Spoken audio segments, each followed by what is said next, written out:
राम्ररी जानी छ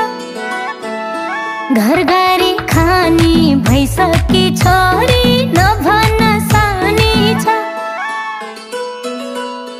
कोसँग